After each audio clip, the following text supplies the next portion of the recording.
here, and I'm chopping it up with you about 3 things to plan for or consider when you are hiring a cleaner or cleaning company for your Airbnb. All right now, don't say I ain't warned you, because bruh, it could be a whole headache if you have not thought through what that flow looks like. And I'm talking about from when you start to hire them, what scheduling looks like, your cleaning preferences, and even inventory tracking after they're on your team. We're gonna get into it.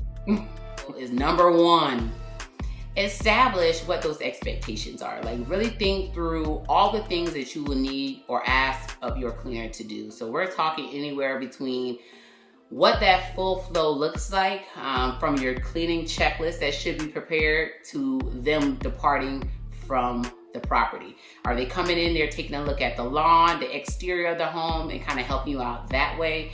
Then they're entering into the house. Like, what happens then? Are they cleaning all the rooms? Like, really get real specific as to what is required for your cleaner to be successful. You also want to talk through whether supplies will be provided to them. Will they have their own supplies? Is that an extra fee or expense to include, different things? You want to talk through whether or not off-site or on-site laundry, like what they do. Like, are they able to take it off-site? Do they prefer off-site laundry? If it is on-site, will you be providing the detergent or the laundry? Like, what specifics is required for that cleaner to be successful, right? Other things you want to talk through: payment, right? You want to talk to whether or not they're going to be paid daily or weekly, what that payment processing looks like which platform you guys will be utilizing to make sure they get paid on time. So the second point is scheduling. How will your cleaner, once they are hired, we agree on what those expectations look like, how will they know that it's a checkout and they need to, be on the schedule? My favorite app is the Time Tree calendar app. It's an application that I use on my phone, but it does have a website, so you can manipulate it from there. It's free. I love it. What I used to do first is I used to export those calendar links from Airbnb, and then I sent it to the cleaner for them to import into the Google Calendar so they can automatically see what checkout dates were, right? But the thing that I really didn't like about that was the fact that if we decided to part ways, I would have to rely on that individual to delete that calendar out of their Google calendars, right? Delete that link out. I wasn't 100% comfortable with that. So I found another solution. And then I also tried attaching the cleaner to my Airbnb account, but I felt at the time that they were providing the cleaner too much information that I wanted to share with them. So I need a little bit more privacy, so that didn't work out for me. So when I stumbled upon the Time Tree app, and that was primarily because we weren't at a place yet where we wanted to obtain a property management software where you would have to pay a monthly fee, because that dips into our profits, and we wanted to maintain our margins at the time. So your girl found this free calendar app that really worked out for us. So it's an active app. I can't set it and forget it. It's not automatic. But what I do is just repopulate the checkouts on this master schedule, right? And in the app, you can also create individual calendars. So if I'm really organized, in which I am, there's a master schedule, and then each cleaner has their own schedule. What I do from the master schedule is I will create the schedules for the cleaners when I need them. And in that, you can set addresses, you can attach photos to it, you can put your cleaning checklist on it, you can make comments on it.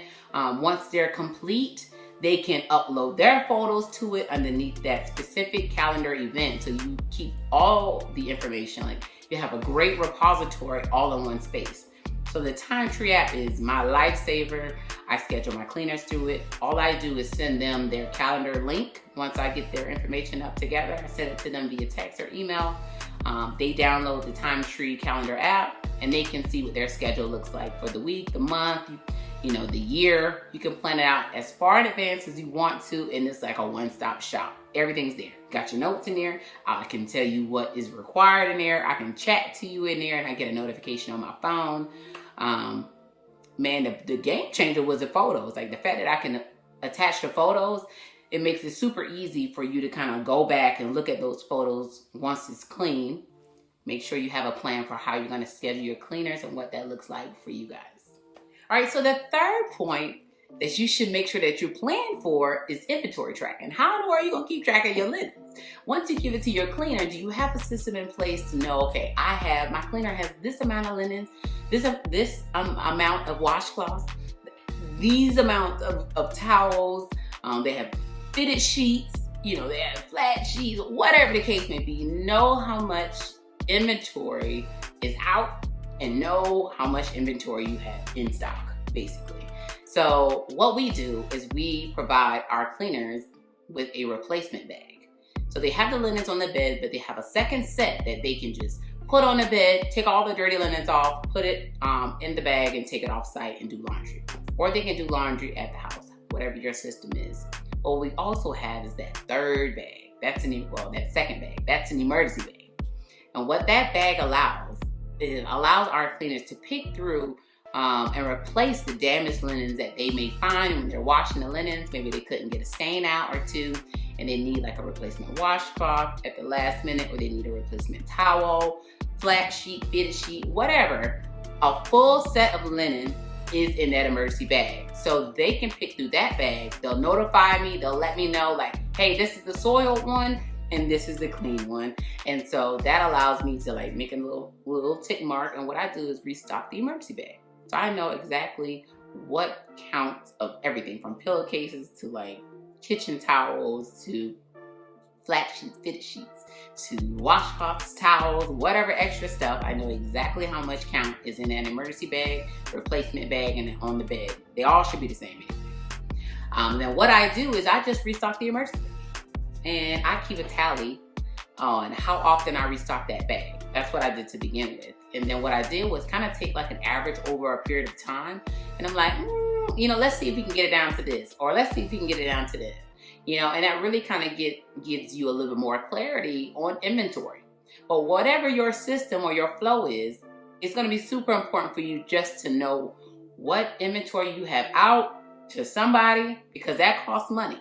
And then how much inventory you have on hand, or what do you need to prepare for? Maybe I need to like order 100 flat sheets and keep it in storage. Like, you will know why you need a certain amount of things if you're keeping track of your inventory. So that's all I got for this go round. So we're going to chop it up a little bit later. This is DL Henry and I'm out.